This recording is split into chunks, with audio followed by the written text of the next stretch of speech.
이점을 최대한 활용해서 민간 우주 산업을 육성하겠다는 겁니다.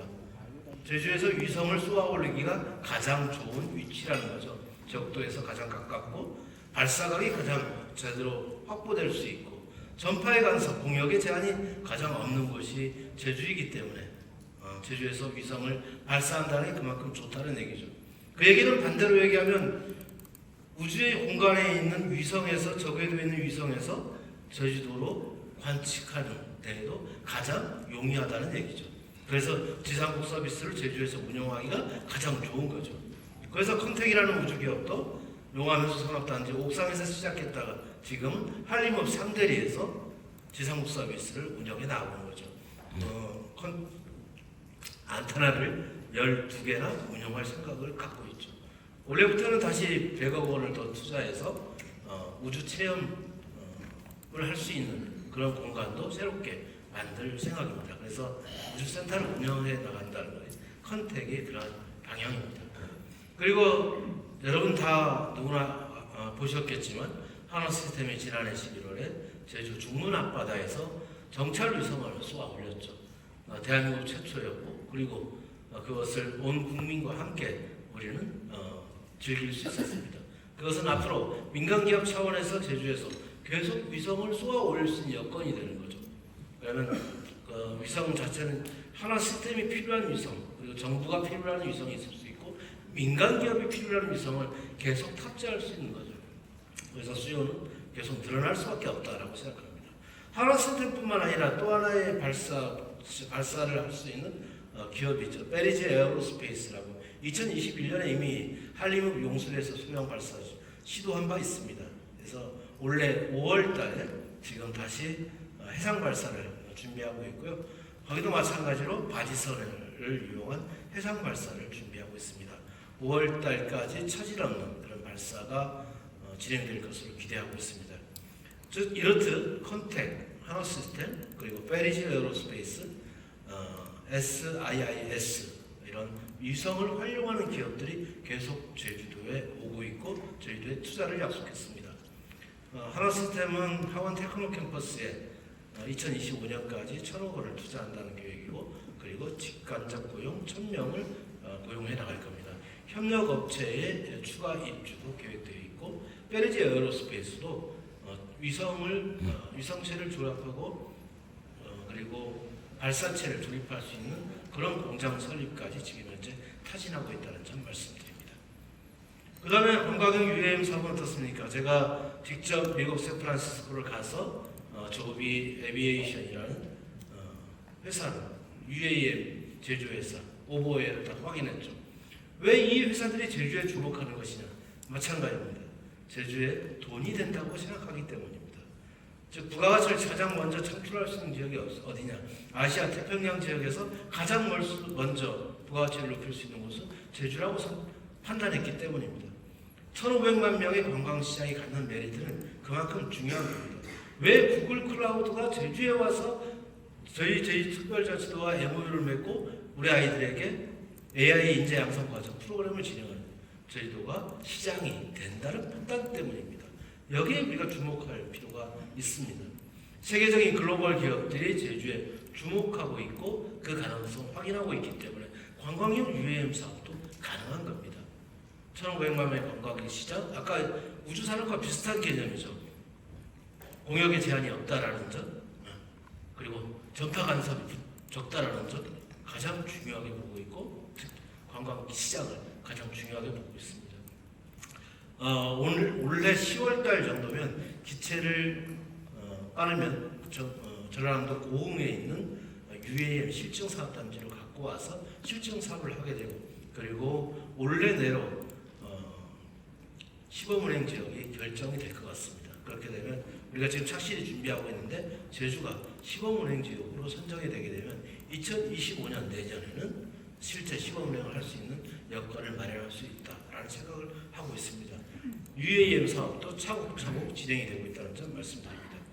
그리고 UAM 사업 관련해서 하나시스템은 오버웨어의 지분 45%를 투자해서 실제 공동으로 개발하고 있는 겁니다. 제가 그때는 캘리포니아죠. 캘리포니아 같이 가서 제가 직접 확인했더니 우리 한화 시스템의 기술자가 같이 오버웨이의 기술자들과 함께 협업을 통해서 기술을 개발하고 있고 그리고 제조 조립 단계까지 지금 이미 진입하고 있다는 것을 확인할 수 있었습니다. 그래서 글로벌 허브 구축은 앞으로 우리가 가장 주목해야 될 한 부분입니다. 제가 에너지 대전환 계획도 말씀드린 바가 있는데 기저전원 자체를 수소로 전환시키는 담대한 계획을 발표를 했습니다. 작년에는 우리가 대한민국 최초로 그린 수소를 생산을 해냈지만 그리고 버스를 운영하는 데까지 성공했습니다. 그런데 더 의미가 있는 발표는 국토교통부의 공공주택 발표에 제주가 포함된 것이었습니다. 저희도 역사상 처음이었죠. 화북 2주구 28만 평 부지에 5,500세대 1조 5천억을 투자해서 5,500세대를 만든다는 겁니다. 근데 그 5,500세대를 뭐라고 이름 붙였냐면 그린 에너지 시티라고 이름을 붙인 겁니다. 즉 수소 전원에 가지고 와서 그 에너지 시티를 운용해 나가겠다는 계획이 국토교통부 계획에 반영된 거죠. 즉 우리의 요구가 반영된 겁니다. 그래서 이제는 산자부뿐만 아니라 국토교통부도 제주가 추진하고 있는 에너지 대전환의 계획에 대해서 동의하고 그렇게 함께 가겠다고 하는 것이죠. 지금 에너지 대전환 계획을 언제까지 어떻게 하겠다라는 계획을 지금 수립하는 중입니다. 2월까지 구체적인 목표를 마련할 예정인데요. 탄소 중립 목표와 함께 그리고 제도가 추진하고 있는 지속가능 기본사회 수익 전략 계획에 맞게끔 이 계획을 타이트하게 마련할 생각입니다. 그렇게 되면 전반적으로 탄소 중립은 어느 시점에 2040년 아니면 더 땡길 수 있을지 아니면 2040년을 기준으로 목표를 설정해 나갈지 그리고 얼마만큼 더 전면적으로 할지 그리고 화석 연료를 이용하는 탄소를 배출하는 자동차는 전면적으로 언제 금지할 건지 이런 것도 결정을 해 나갈 생각입니다. 예를 들면 2040년에 탄소 중립을 완전히 실현하겠다 그러면 2040년부터는 자동차 등록은 탄소를 배출하는 자동차 등록은 안 된다. 이런 도시가 제주가 될 수도 있습니다. 그럼 우리가 약속해야 되고 저희 돈에서 사회적 합의를 이루어야 되는 과정들이 있을 겁니다. 그래서 세계의 어떤 관광객들이 제주도에 왔을 때 탄소 배출이 전혀 되지 않는 탄소 중립을 실현하는 사회라는 것을 확인시켜 나가려고 하는 것이 그린스 글로벌 허브 구축 사업이 될 것입니다. 그러면 재생에너지 발전 비율도 지금 현재는 대한민국의 20%를 좀 차지하고 있지만 더 높여 나갈 것입니다. 재생에너지 발전 비율을 몇 퍼센트로 할지 지금 생각에 60% 정도까지 가야 할지 그리고 나머지 전원에 대해서는 수소를 동력으로 하는 기저전원을 운영해 나갈 건지에 대한 판단이 필요합니다. 지금 그 부분에 대한 막바지 고민을 하고 있다는 점 말씀드립니다. 청정 바이오 산업도 어떻습니까? 그동안 저희 특별자치가 가장 역점을 기울여왔던 사업 중에 하나가 바로 바이오 산업입니다. 우리가 갖고 있는 다양한 생물종 자원을 활용해서 화장품 산업이라든가 관련 산업을 육성해 오려고 노력해왔습니다. 그렇지만 기업 중심의 관점을 명확히 하지 못했기 때문에 경쟁력 있는 기업을 발굴해내지 못하고 저는 키우지 못했다라고 생각합니다. 앞으로 더 키워나가야 합니다. 우리와 연고가 있는 그리고 연계가 있는 다양한 기업 예를 들면 아모레퍼시픽과 같은 우리의 연고 기업들을 제대로 활용해서 새롭게 도약할 수 있는 시스템으로 발전시켜 나가야 합니다. 세계적인 기업으로 성장하지 않으면 지역 내의 조그만 업체로 머무르는 것은 저는 바람직하지 않다고 봅니다. 세계적인 기업으로 육성시킬 수 있는 다양한 전략이 마련되어야 할 것입니다. 또한 우리는 한 번도 접근하지 못했던 레드바이오 분야에 대해서 새로운 접근을 시도하고 있습니다. 흑돼지 치매 연구에서부터 시작해서 레드바이오 분야에서의 도전은 지금 현재 축산진흥원에 관련 업체가 입주해서 올해 상반기 중으로 준공이 예정되어 있습니다만 거기에서 새로운 레드바이오와 관련된 진전된 기업들이 입주를 희망하고 있습니다. 3개 기업 이상이 입주하게 되면 벤처산업진흥지구로 지정이 가능합니다.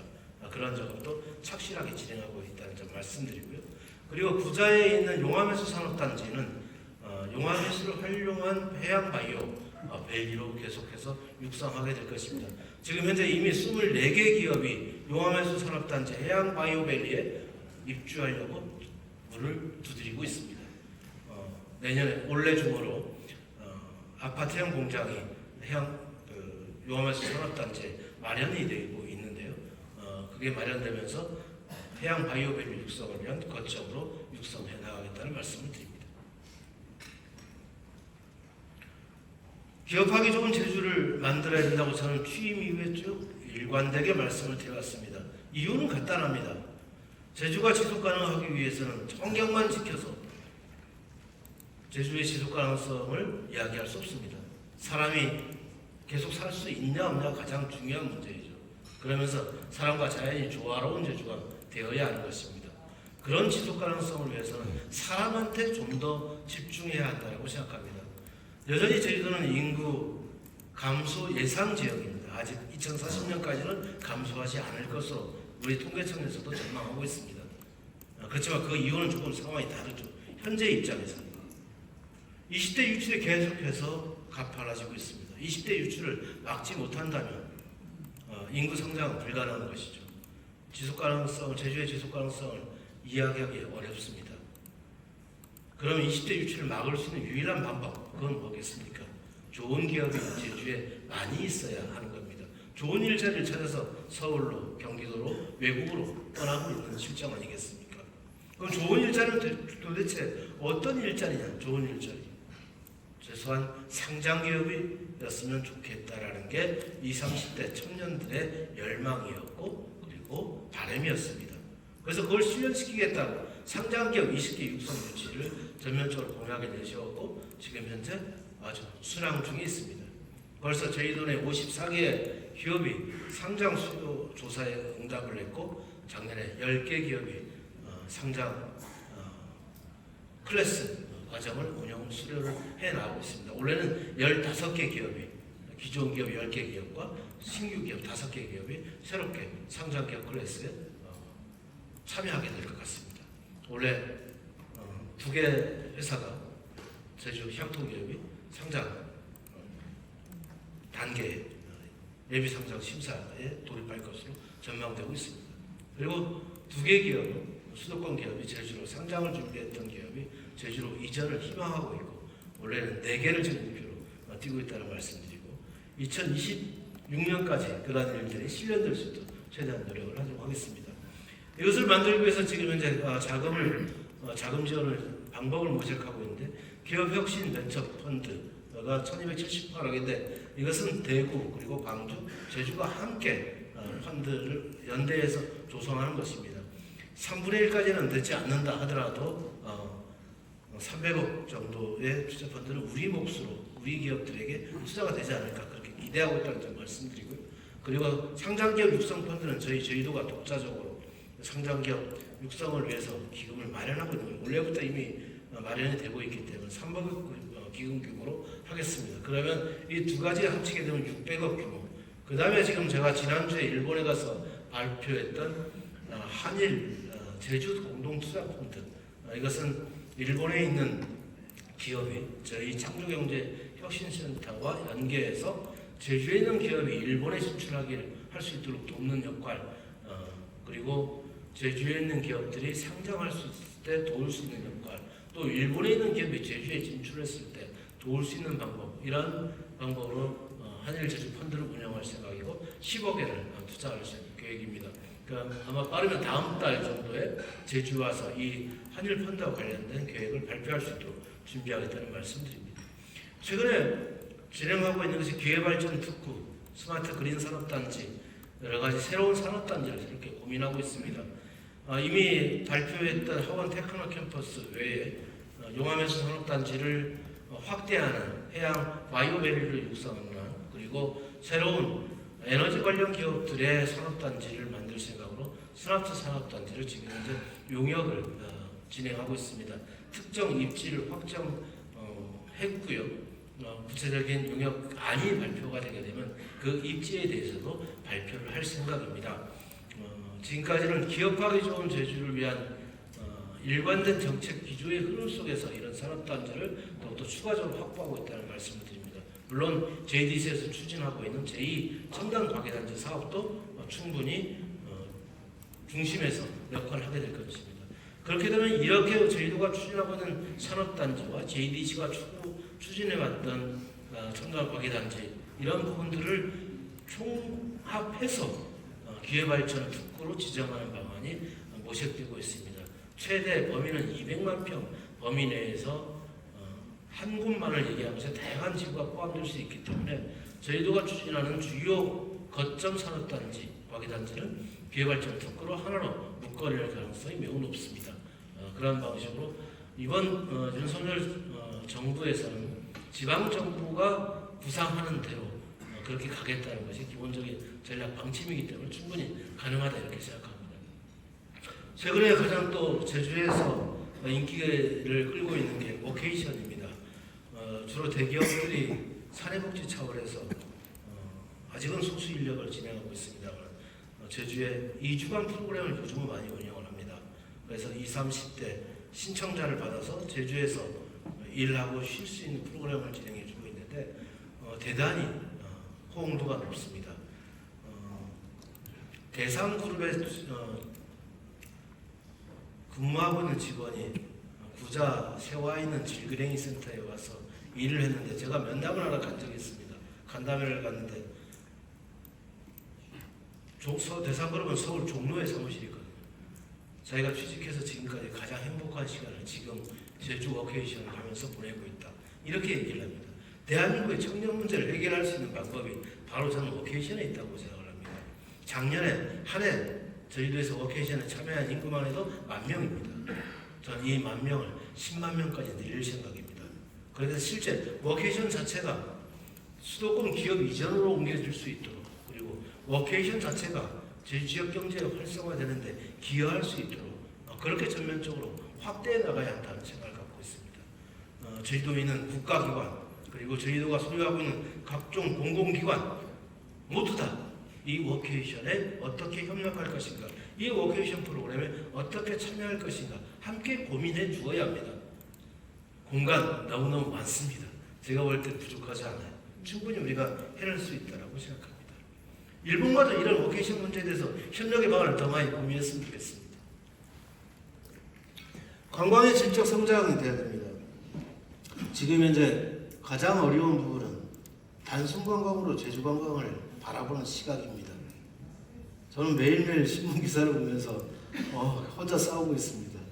언제까지 저희들을 단순 관광지로 볼 것인가. 아무리 저희들을 비싼 관광지다 얘기하는데 이걸 비싸지 않다 이렇게 아무리 항변해봐야 메시지 전달이 전혀 되지 않습니다. 반박보도자를 대표님께서 아무리 내봐야 누가 알아주지를 않아요. 그 방법은 뭐냐? 새로운 이미지를 만들어나가는 수밖에 없습니다. 단순 관광지가 아니라 대한민국의 미래를 그려나가고 있는 제주, 글로벌 도시들과 경쟁하고 있는 제주, 그 새로운 내용을 가지고 새롭게 어필해야 됩니다. 그것이 관광형 UAM 사업을 제주에 도입하는 것이고 그리고 그린스도 글로벌 허브 구축과 관련된 사업의 내용들이 관광으로 연계돼서 상품으로 나갈 수 있도록 해줘야 되는 것이죠. 마찬가지입니다. 저희 오른쪽에 보면 뭡니까? 모노리스라는 제주의 향토 기업입니다. 지금 상장을 준비하고 있죠. 원래 상장 예상됩니다. 단순해 보이지만 IT와 ICT, 게임 모든 게 연결되어 있는 최첨단 관광의 유형입니다. 이런 관광지가 더 많이 만들어져야죠. 시대에 맞는 10대와 20, 30대를 겨냥한 완전히 타겟 관광지입니다. 한번 여러분 가보셨으면 좋을 것 같아요. 이런 새로운 유형의 관광 상품을 개발하는 것, 그와 같이 그리고 이거는 재방문율을 높이는데 최고의 탁월한 선택이었죠. 그런 기획이었습니다. 1차 산업도 혁신도 해야죠. 언제까지 단순 1차 산업으로 부가가치를 높일 수 있겠습니까?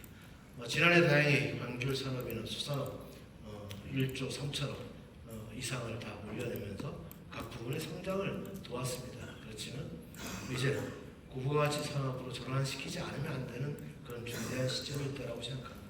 최근 제주도정은 디지털 행정 혁신을 이루기 위한 작업에 돌입했고 전면적으로 종이 없는 회의 시스템을 이미 갖추고 있고 그리고 AI 챗GPT를 활용한 업무 계획의 작성 그리고 서류 작성 등 다방면에 있어서 행정 혁신을 진행하고 있습니다. 그런 행정 혁신이 산업 부분의 혁신으로 이어질 수 있도록 그렇게 하나씩 준비해 나가도록 하겠습니다. 이러한 기반에 힘입어서 저는 수출 3억부를 조기에 달성하게 될 것입니다. 작년에 수출 1위는 아까도 얘기했지만 이미 게임이고 수출 2위는 반도체입니다. 그리고 수출 3위가 광어인데 이 구조를, 이 첨단 산업의 구조를 좀 더 안정적으로 만드는 게 중요합니다. 그러면 제조업 비중을 4%도 지금 채 안 되고 있는데 10% 이상 높이는 게 가장 중요합니다. 제조업 비중이 높아지게 되면 좋은 일자리가 많이 온다는 거죠. 그러면 수출에 있어서도 더욱더 경쟁력을 높일 수 있는 구조가 될 것이라 생각합니다. 그리고 이 수출 기업을, 수출 산업을 육성하기 위해서 통상의 진흥뿐만 아니라 문화, 관광의 교류를 활성화시키기 위해서 아시안 지역을 저희들은 타겟으로 설정하고 있습니다. 아시안 지역의 거점을 싱가포르로 정했고 싱가포르에 대한민국 최초로 지방정부에서는 해외 사무소를 설치를 했습니다. 그리고 나서 저희도민들의 그리고 싱가포르의 교류가 강화되고 있고 그리고 그것을 거점으로 한 교육, 문화 그리고 통상의 지역이 더욱더 활발히 진행되고 있다는 점 말씀드립니다. 물류망도 새롭게 접근하고 있습니다. 지난해 연말에 최초로 국가물류시설 기본계획에 제주 번역이 반영되는 성과를 올렸습니다.